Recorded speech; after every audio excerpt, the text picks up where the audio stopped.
Hello friends, welcome in my YouTube channel Chintu का math विद्यालय। आज हम पढ़ेंगे क्लास 10 का एनसीईआरटी मैथ का चैप्टर 3 दो चर वाले रैखिक बहुपद का उदाहरण नंबर 5। इससे पहले हमने सभी एक्सरसाइज और उदाहरण तक कर लिया है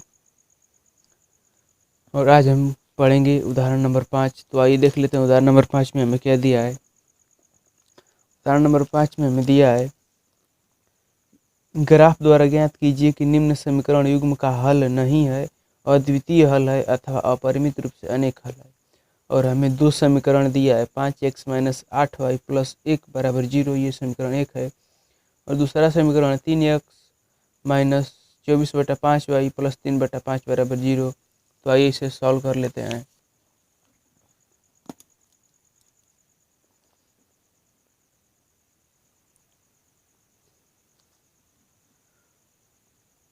उदाहरण नंबर 5, इसमें पहला समीकरण दिया है 5x माइनस 8y प्लस 1 बराबर 0। तो इसे हम लिख लेंगे 5x माइनस 8y बराबर -1, ये समीकरण 1 है। तो दूसरा समीकरण दिया है 3x माइनस 24/5y प्लस 3/5 बराबर 0। तो इसे लिखेंगे 3x माइनस 24/5y बराबर -3/5, ये समीकरण हमारा 2 है। ये पहला समीकरण तो ठीक है। ये जो दूसरा समीकरण है इसमें y का गुणांक अंश और हर के रूप में है, तो इसे हम सिंपल कर लेंगे। तो इसके लिए हम इसका हर एक कर लेंगे और इन दोनों का एलसीएम लेके जोड़ देंगे। तो 1 और 5 का लॉस हमारा 5 हो जाएगा। 5 में 1 का भाग देंगे 1 और 5 गुणा इसमें हो जाएगा 15x माइनस 24y बराबर -3/5। इसको लिखेंगे 15x माइनस 24y बराबर -3 गुणे 5, और इस साइड आ जाएगा तो गुणा में हो जाएगा, तो ये 5 से 5 कैंसिल। तो 15x माइनस 24y बराबर -3, ये समीकरण हमारा 2 है।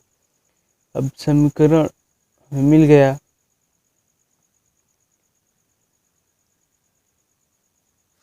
अब फिर इसे हम और छोटा कर देते हैं, 3 से घटा देते हैं, 3 कॉमन ले लेंगे इस साइड, -3 3 कॉमन कर लिया जाए तो ये 5x माइनस ये 8y बराबर -3 इस साइड है, ये है। अब ये 3 से 3 कैंसिल, तो 5x माइनस 8y बराबर -1, ये समीकरण 2 है। समीकरण 2 भी यहाँ लिख लेते हैं। अब हमें इसे ग्राफीय विधि से हल करना है, तो इसके लिए पहले एक सरणी बना लेंगे समीकरण 1 के लिए और समीकरण 2 के लिए। तो समीकरण 2 भी 5x माइनस 8y बराबर -1 आया है। ये समीकरण 1 और समीकरण 2 के लिए भी सारणी बना लेते हैं। तो जब दोनों समीकरण एक ही है तो दोनों के लिए सारणी भी एक ही बनेगी। उनके जो मान आएगा वो दोनों मान बराबर ही होंगे, और जब बराबर होंगे तो हमारे ग्राफ भी एक ही बनेगा। तो आइए इसका मान रख लेते हैं।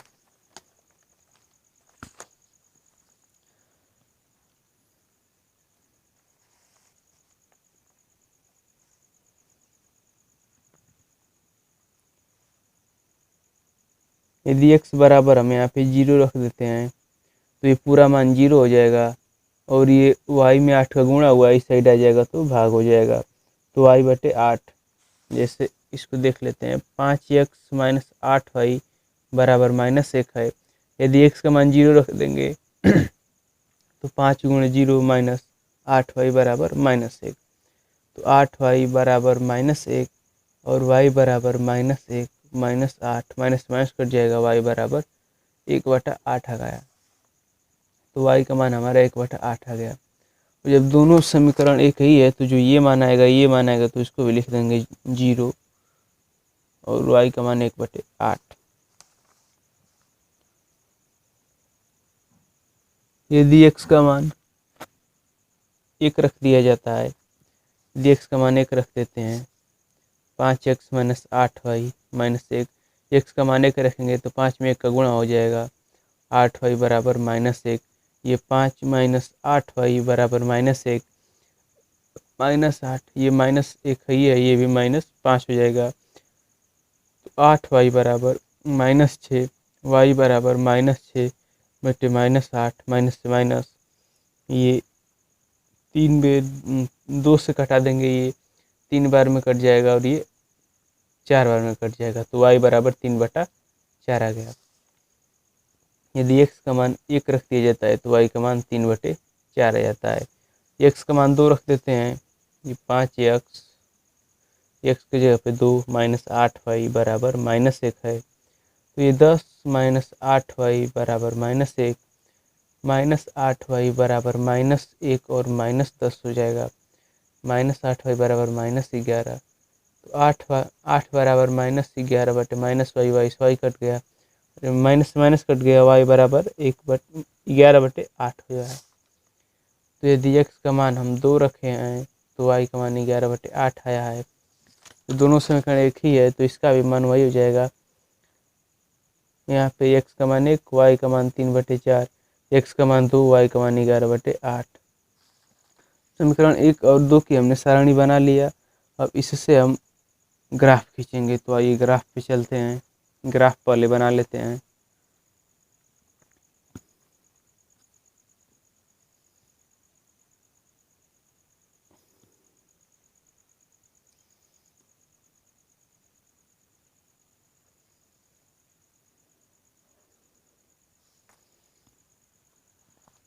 ये हमारा ग्राफ है, ये x अक्ष, ये y अक्ष, ये y x डैश अक्ष हो गया और ये नीचे का y डैश अक्ष।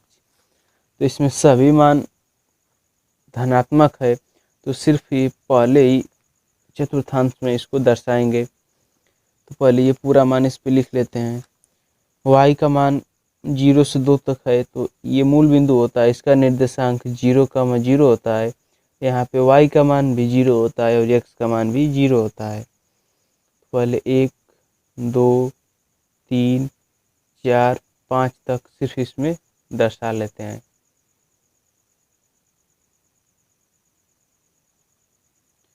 और उसी प्रकार इसमें भी दर्शा लेते हैं। 1, 2, 3, 4 और ये 5 हो गया। इसमें देख लेते हैं।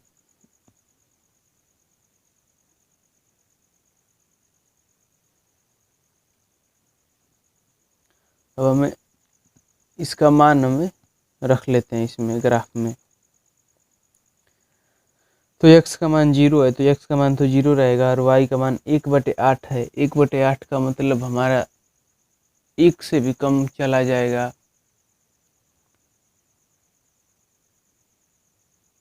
0.1 होगा, तो 0. मान लेंगे कि यहाँ पे हमारा आ रहा है 0.1। तो x का मान 0 यहाँ पे हो गया, y का मान 0.1 यहाँ पे हो गया। x का मान 1 है और y का मान 3.4 है, तो 3/4 का मतलब 0.75 आ रहा है। तो x का मान 1 और y का मान 0.75 है, तो 0.75 यहाँ पे लमसम आ सकता है, तो यहाँ बना देंगे। पहला बिंदु ये है, दूसरा बिंदु ये है। अब तीसरा दिया है y का मान, x का मान 2 है और y का मान 11/8 है। 11/8 को हम इस प्रकार लिख सकते हैं, 11/8 को 1.7 लिख सकते हैं। तो ये x का मान 2 और y का मान 1.3 लमसम, तो ये 2 और 1 से थोड़ा सा ऊपर आ जाएंगे, तो ये 1.3 कर देंगे।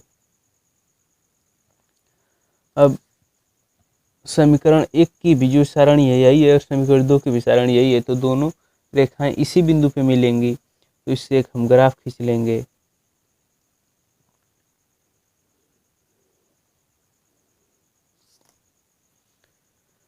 ये जो हमारा 2 का मान 11/8 है और ये 1 का मान 3/4 है और ये जो बिंदु है इसका मान है 0,1/8। तो इसको हम ए कह सकते हैं, इसको बी कह सकते हैं, इसको सी कह सकते हैं, और ये हमारी रेखा है। तो लिखेंगे कि रेखा, नीचे लिखेंगे कि चूंकि रेखाएं समपाती हैं, दोनों रेखाएं कहीं पे बनी हैं, रेखाएं समपाती हैं,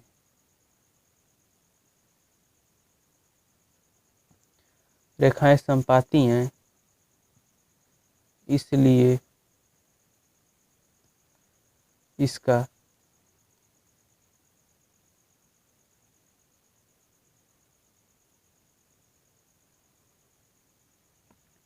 रेखाएं समपाती हैं इसलिए इसका अनेक हल है, अनेक हल है।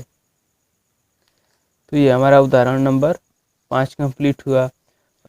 उदाहरण नंबर 6 में दिया है कि चंपा एक सेल में कुछ पैंट और कुछ स्कर्ट खरीदने गई। जब उसकी सहेलियों ने पूछा कि प्रत्येक के कितने नग खरीदे, तो उसने उत्तर दिया, स्कर्ट की संख्या खरीदी गई पैंटों की संख्या की दोगुनी से 2 कम, और स्कर्ट की संख्या खरीदी गई पैंटों की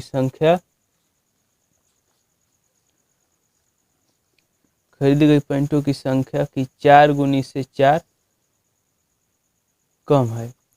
सहेलियों की यह जानने के लिए सहायता कीजिए कि चंपा ने कितने पैंट और कितने स्कर्ट खरीदे। तो आइए इसे सॉल्व कर लेते हैं।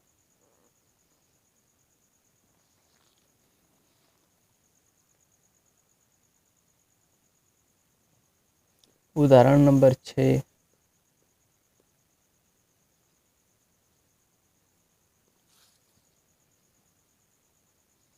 इसमें मान लेंगे कि माना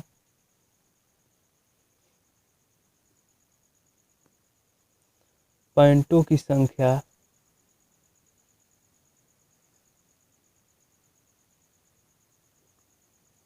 x और स्कर्टों की संख्या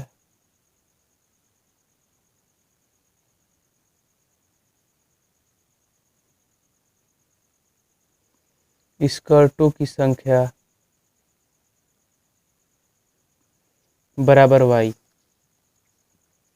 अब यहाँ पे लिखेंगे प्रथम शर्त,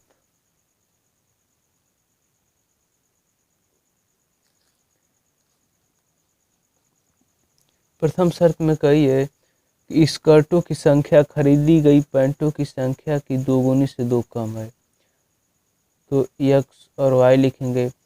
तो ये स्कर्ट है, ये पैंट है, तो कहे कि खरीदी गई स्कर्टों की संख्या खरीदी गई पैंटों की संख्या के 2 गुने से 2 कम है। तो इसके 2 गुना से 2 कम है, और ये बराबर y। क्योंकि ये पैंट है और ये स्कर्ट है, तो स्कर्ट पैंट के 2 गुने से 2 कम है, तो पैंट में 2 का गुणा करके 2 घटा देंगे। ये हमारा समीकरण 1 हो जाएगा। तो इसे समीकरण 1 बना लेंगे। अब लिखेंगे द्वितीय शर्त।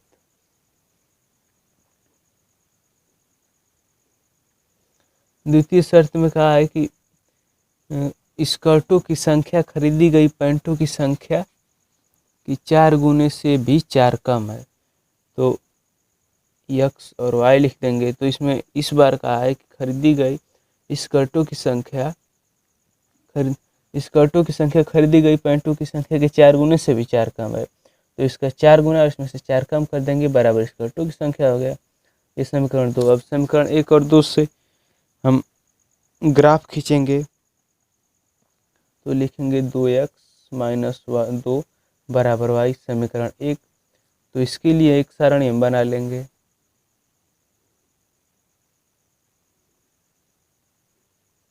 x और y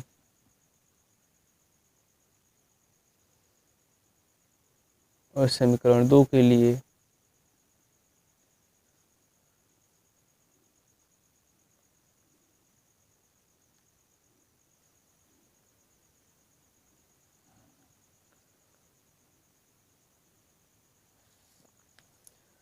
तो यदि हम इसमें x का मान 2 रख देते हैं तो 4 में से 2 चला जाएगा, 4 में 2 का गुणा हो जाएगा, 2 में 4 का गुणा हो जाएगा तो 4 हो जाएगा, और 4 में से 2 चला जाएगा तो 2 बच जाएगा। तो x बराबर 2 रखने पर y का मान 2 आ रहा है। यदि x बराबर 2 रख दिया जाए, x बराबर 1 रख देते हैं तो y का मान 0 आ जाएगा। यदि x बराबर 3 रख देते हैं तो y का मान 4 आ जाएगा। इसी प्रकार यहाँ पे देख लेते हैं, यदि x का मान 1 रख देते हैं तो y का मान 0 हो जाएगा। x का मान यदि 2 रख देते हैं तो y का मान 4 हो जाएगा। x का मान यदि 3 रख देते हैं तो y का मान हमारा 8 हो जाएगा। अब हमने दोनों समीकरण से 2 सारणी बना लिया। अब एक ग्राफ खींच लेते हैं, और ग्राफ खींचेंगे और दोनों ग्राफ एक दूसरे को जिस बिंदु पर काटेंगे वही हमारा आंसर मिल जाएगा।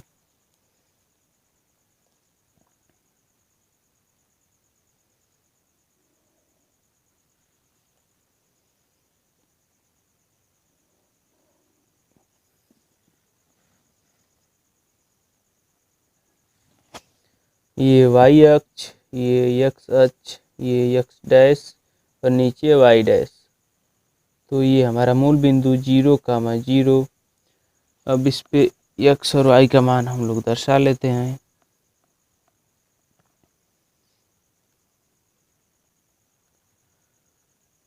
तो 1, 2, 3, 4, 5, 6। 1, 2, 3, 4, 5 और 6। और y का मान हमें 8 तक लिखना है। 1, 2, 3, 4, 5, 6, 7, 8।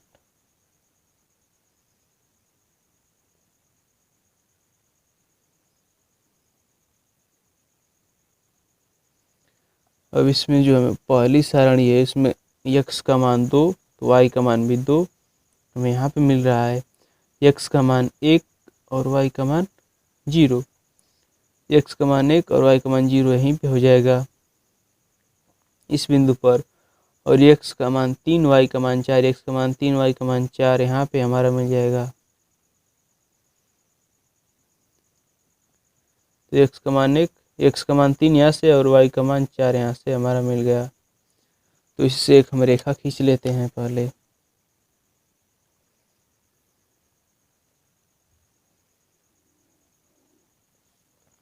इस बिंदु और ये तीनों बिंदु से होती एक हमने रेखा खींच लिया। ये समीकरण 1 की रेखा है। अब इसी प्रकार समीकरण 2 से भी एक रेखा खींचेंगे। तो समीकरण 2 में x का मान 1, y का मान 0 तो यही बिंदु मिल जाएगा। और x का मान 2 और y का मान 4, x का मान 2, y का मान 4 हमें यहाँ पे मिलेगा। और x का मान 3, y का मान 8, x का मान 3, y का मान 8 में यहाँ पे मिलेगा। तो ये 3 रेखाएं, 3 बिंदु मिल गए, तो इससे हम एक रेखा खींच लेंगे।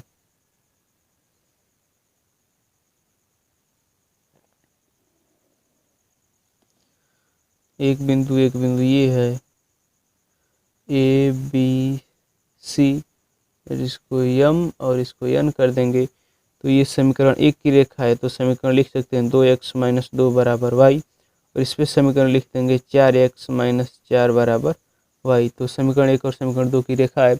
अब ये दोनों रेखाएं एक दूसरे को यहाँ काट रही हैं, तो इसका निर्देशांक हम निकाल सकते हैं। तो इसका निर्देशांक हमारा आ रहा है 1, बिंदु C का निर्देशांक नीचे लिख देते हैं। C का निर्देशांक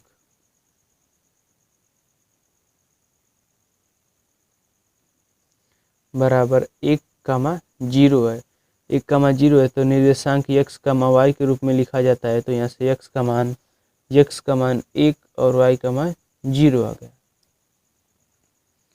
तो ये हमारा आंसर हो जाएगा। तो उसने एक पैंट खरीदा और स्कर्ट एक भी नहीं किना है। ये हमारा आंसर हो गया। तो उदाहरण नंबर 6 है। उदाहरण नंबर 6 कंप्लीट हो गया। उदाहरण नंबर 7 देख लेते हैं।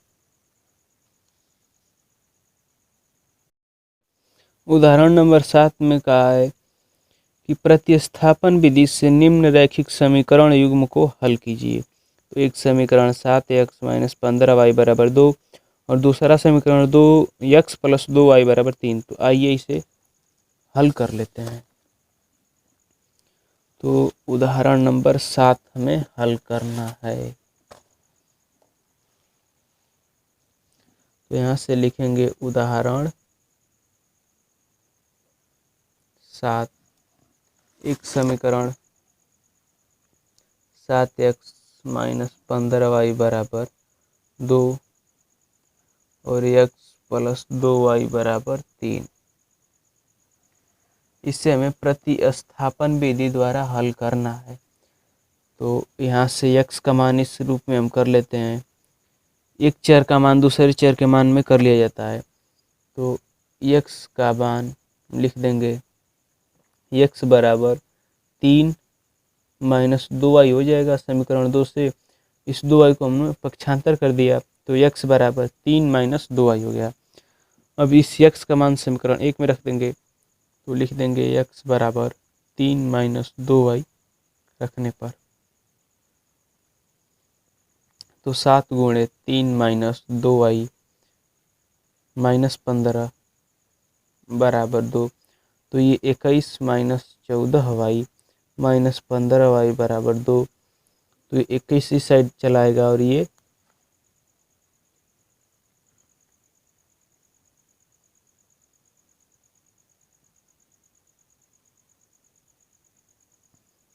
हमारा कितना हो जाएगा,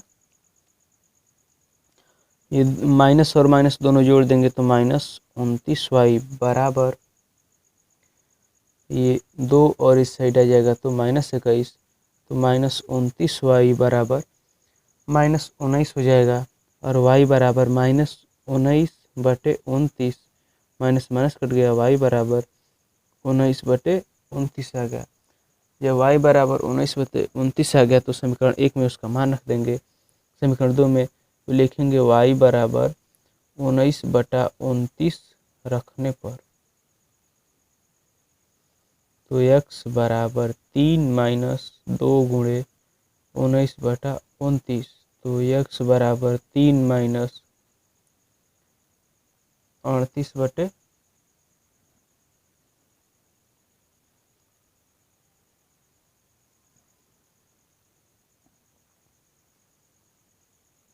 बटे 29 हो जाएगा। तो जब 3 में इसका गुणा करके घटा देंगे तो x बराबर इन दोनों का एलसीएम 29 में 3 का गुणा करेंगे तो 9 3 27 को 7 हाथ में लगा 2, 3 दूना के 6 2 8 माइनस 38 है। तो इसके लिख देंगे x बराबर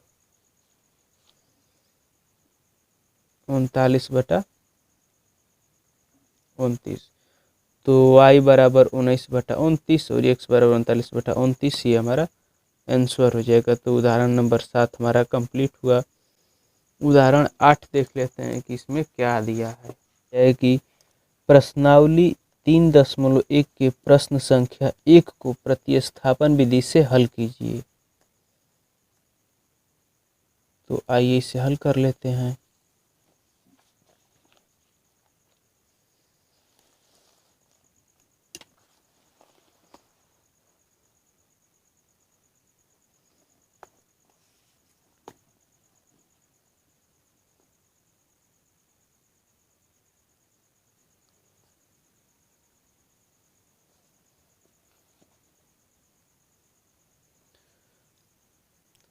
दिया है कि अब प्रश्नावली 3.1 को देखेंगे। प्रश्नावली 3.1 का पहला सवाल हमें प्रतिस्थापन विधि से सॉल्व करना है। तो प्रश्नावली 3.1 में दिया है जो सवाल, इसको देख लेते हैं। तो लिखेंगे कि आफ्ताब अपनी पुत्र से कहता है कि 7 वर्ष पूर्व मैं तुमसे 7 गुनी आयु का था। तो इसमें लिख देंगे कि माना आफ्ताब की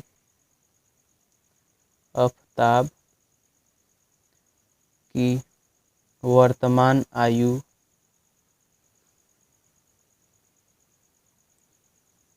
यक्स वर्ष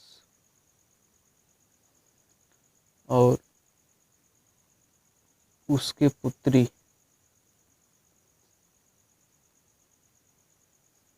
की वर्तमान आयु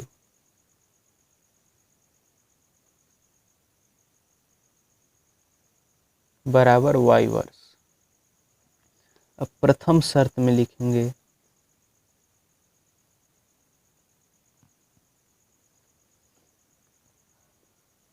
आफ्ताब अपने पुत्री से कहता है कि 7 वर्ष पूर्व मैं तुमसे 7 गुनी आयु का था, तो यक्स और वाई लिखेंगे।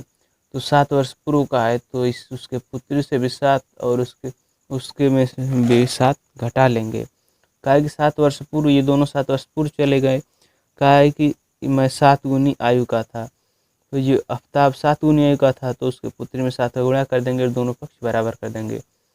तो 7 माइनस एक्स माइनस 7 बराबर 7 वाई माइनस का 14 हो जाएगा, इस साइड आ जाएगा। तो एक्स बराबर 7 वाई माइनस 14, इस 7 को प्लस में कर देंगे तो एक्स बराबर वाई माइनस 7 आ जाएगा।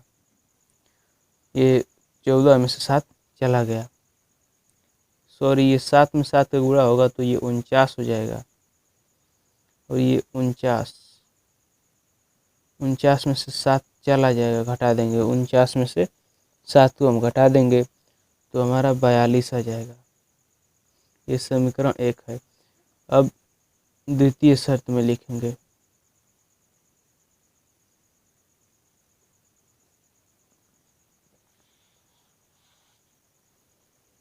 द्वितीय शर्त में कहा है कि अब से 3 वर्ष बाद, तो यक्स और वाई दोनों में 3 जोड़ देंगे क्योंकि बाद का है। 3 वर्ष बाद मैं तुमसे केवल 3 गुनी आयु का ही रह जाऊंगा। तो 3 गुनी आयु का रह जाऊंगा तो उसके पुत्री में 3 का गुणा कर देंगे बराबर। तो 3 यक्स प्लस 3 बराबर यहाँ से 3 वाई और ये 9 हो जाएगा। तो इसको इस साइड ले देंगे, यक्स बराबर 3 वाई, ये प्लस का 9 और ये माइनस का 3, तो यक्स बराबर 3 वाई प्लस का 6 समीकरण 2 है।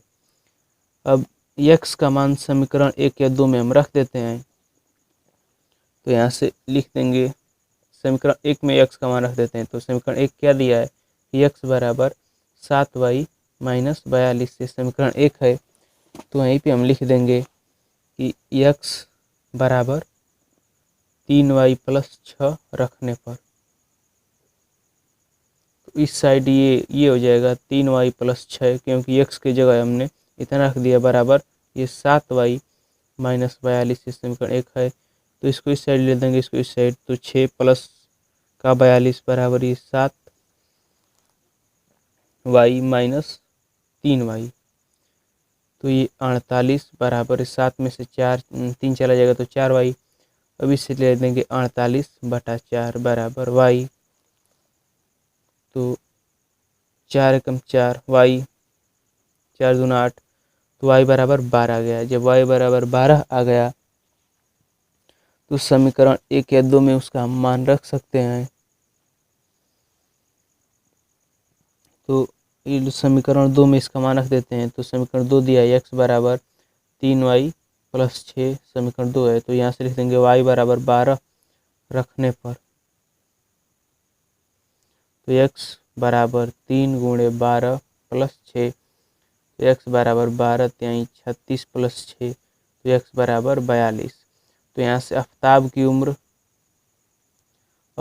की आयु इस समय 42 वर्ष है और उसके पुत्री की वर्तमान आयु, उसके पुत्री की आयु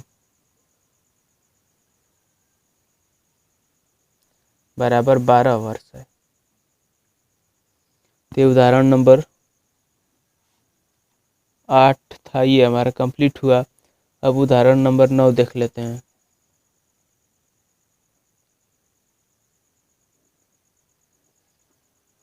उदाहरण 9 में क्या दिया है इसे भी देख लेते हैं। उदाहरण 9, 9 में दिया है कि अनुच्छेद 3.3 के उदाहरण 2 को ले, अर्थात 2 पेंसिल और 3 रबड़ का मूल्य 9 रुपया और 4 पेंसिल का 2 पेंसिल 3 रबड़ का मूल्य 9 रुपया और 4 पेंसिल 6 रबड़ों का मूल्य 18 रुपया। प्रत्येक पेंसिल और रबड़ का मूल्य ज्ञात कीजिए। रैखिक समीकरण। तो सिर्फ इसे हमें सॉल्व करना है। तो इसे हम सॉल्व कर लेते हैं। इसे हमें प्रतिस्थापन विधि द्वारा सॉल्व करना है।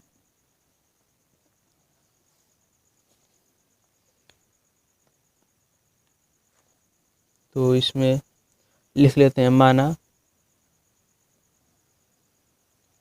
एक पेंसिल का मूल्य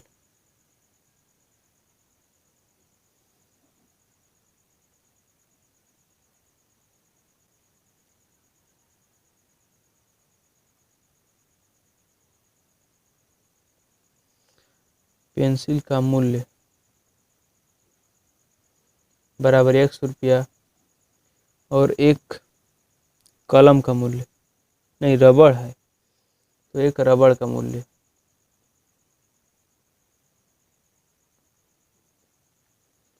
y रुपया। तो प्रथम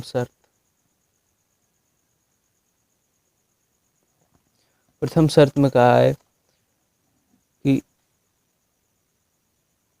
दो रबड़ और 2 पेंसिल और 3 रबड़। तो एक पेंसिल का मूल्य x रुपया तो 2 पेंसिल का मूल्य 2x और एक रबड़ का मूल्य y रुपया तो 3 रबड़ का मूल्य 3y। जो कहा है कि 2 रबड़ और 3 पेंसिल 2 पेंसिल 3 रबड़ का मूल्य 9 रुपया है। समीकरण 1। तो इसे प्रतिस्थापन विधि द्वारा हल करना है। तो द्वितीय शर्त में हमें कहा है कि 4 पेंसिल, तो एक पेंसिल का मूल्य x तो 4 पेंसिल का 4x प्लस 6 रबड़ तो 6y बराबर 18। ये समीकरण 2। अब इसे हमें सॉल्व करना है। तो इसको हम समीकरण 1 से x का मान y के पदों में ज्ञात कर लेते हैं। तो x प्लस 3y बराबर 9 है। तो इसको लिख देंगे 2x बराबर 9 माइनस 3y और x बराबर 9 माइनस 3y बटे 2। तो x का मान हमारा इतना आ गया। तो इस x का मान हम समीकरण 2 में रख देंगे।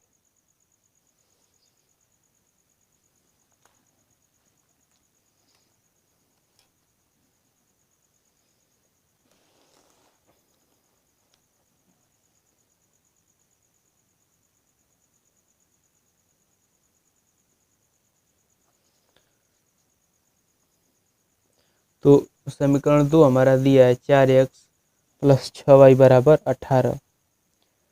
तो यहाँ से हम लिखेंगे x बराबर 9 माइनस 3y बटे 2 रखने पर। तो 4 कोष्टक में 9 माइनस 3y बटे 2 प्लस 6y बराबर 18। तो ये 2 से 2 कट जाएगा तो 2 कोष्टक में 9 माइनस 3y प्लस 6y बराबर 18। तो ये अंदर गुणा हो जाएगा 18। ये माइनस 6y प्लस 6y बराबर 18।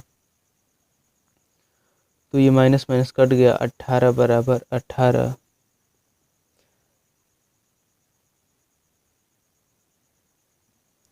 तो यहाँ पे हमारा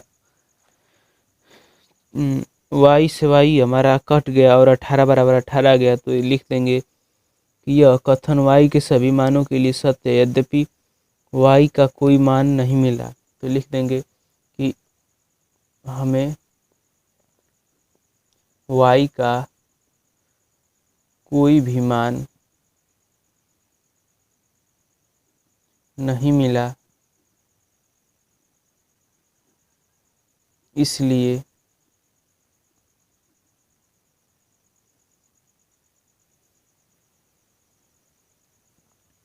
इसका